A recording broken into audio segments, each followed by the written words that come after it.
Welcome to Entrepreneurial Entrails for some short stories on the guts and glories of being an entrepreneur.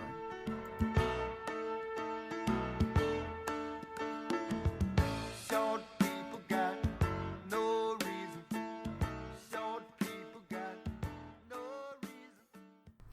Hello and welcome to Entrepreneurial Entrails. My name is Elizabeth Plouffe and I am your host. I'm your host every time, but today I'm your host more than most. Today's Get to Know Me Friday. Well, I don't usually do. Well, I shouldn't say that. Get to Know Me Friday is sort of an opt-in situation. So if something comes up that's on a personal nature that I think would be beneficial to share, then it becomes a Get to Know Me Friday. Otherwise, it could be something else. But today's a Get to Know Me. And what got me thinking today was about everybody's story, which might sound kind of weird, but it's not. And it might make perfect sense to some people, but it didn't to me for a really long time, so that's why I'm sharing. So I'll take you back to the beginning of where this little conversation started in my head, and then it might make sense. So a few months ago, I attended a small workshop up at ThinkSpot in Lowville. A friend of mine, Deborah Pickfield, owns this amazing space that allows you to go in and use the space and hold meetings, and it's just so atypical and stunning and very artistic and relaxing, and it's just a great space to be. So we were at this workshop, and it wasn't exactly what I expected, but it turned out better than I expected in the end. And one of the pivotal moments was when everybody was asked to share their story. And they went around the group, and there's about 15 to 20 people there, and everybody had these amazing stories to share. They had them all ready. And it got to me, a writer, a communications person, a Gemini. I mean, we're just chatty by nature. And I completely blanked. I had no idea what my story was, what to share about myself. I mean, it's not that whole who I am existential crisis, but I didn't have anything made up that I could share with people. And so I drew a complete blank and said, well, next to everybody else, I feel like a major underachiever. They'd all had, travel and Nobel Prizes or something, who knows. But it got me thinking about what my story was. And I did get to talking about the friend that I had went with. And we disagreed about what my story should be.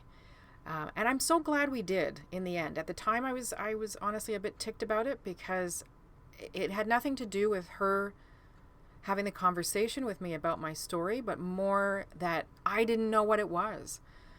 I had no idea where to begin, and it was sort of getting poked open that I didn't know what my story was.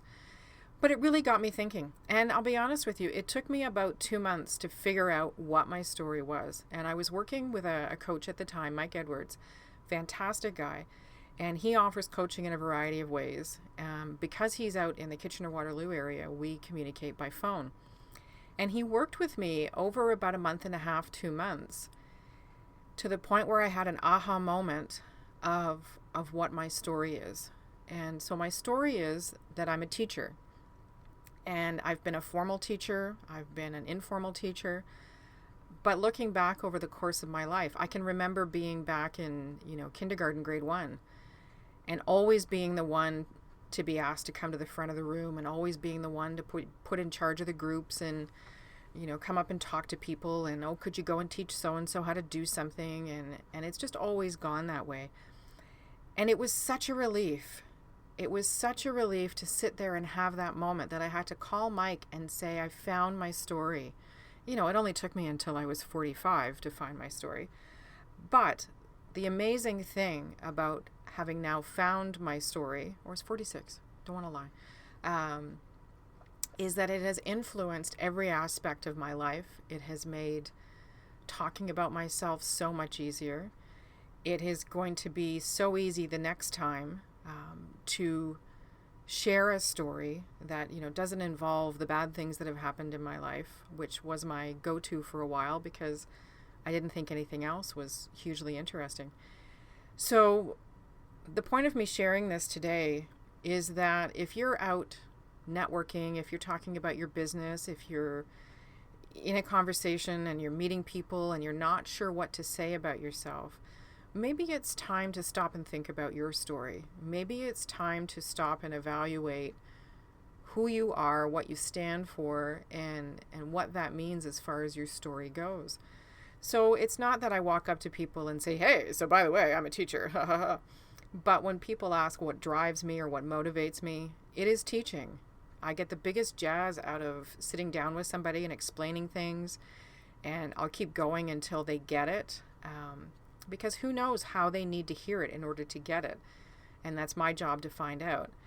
And I love that. And it's made such a huge difference in my business because it changed the focus of my business, so that I'm teaching communications to people, teaching communications so that businesses communicate better. And that might sound so simple, but honestly, it has changed my life that it's so simple. And now opportunities are coming out of the woodwork like crazy, because I'm really clear about what my story is and about my strengths and what I can share and give to people, and be in that servant leadership mode. And all of that has come from this revelation and this little poke that my friend gave me that I don't think I've ever told her I'm grateful for it. So if she's listening, thank you. If you're having struggles with how to talk about yourself, if you're having struggles with what your message is, if you're having struggles about who you are and what to share and what your story is, I honestly recommend, and I'm pausing a little bit here because I don't want to be flippant about it. If you're able to journal. If you're able to sit with somebody, but just start talking about how you want to find out what your story is. And it's going to be different for everybody, but it's worth looking. I mean, even if you think you already know what your story is, it's worth looking at. It's worth investigating. And I guarantee you, if you open up to a few people to talk about that, eventually you'll have the conversation that you need to have it all fall together for you. And if you're not ready to do that right now, totally cool. You will when you're ready. I highly recommend it. And I'm not a touchy-feely, talk about my feelings kind of girl. So that's what my thing is today. My get to know me is that I'm a teacher. It's what I'm here to do. It always keeps showing up in my life. I'm glad it does. It is changing my life in so many ways. I know now that's what's been missing from my career. I know now that's what's been missing from my business. I was a teacher for 2 years for medical office administration, and I miss it dreadfully. And even when I was a Girl Guide leader, same thing, that teaching aspect, watching the girls being able to set up their tent on their own because I've shown them once and they get it, or I've given them the skills to work together to figure out how to put it up, and all the other stuff that we've done together. When I'm teaching a client about social media, when I'm teaching somebody about communications, when I'm taking them through the process of, setting out their content schedule, all that kind of stuff. And this isn't a sales pitch, and I'm sorry if it's sounding like that, but that's what finding out my story has opened up for me.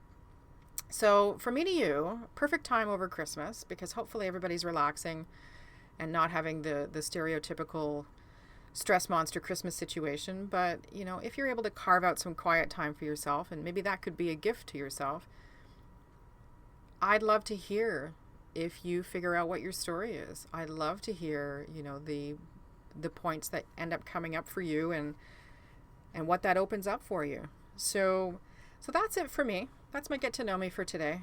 That I'm a teacher. That's what I'm here to do.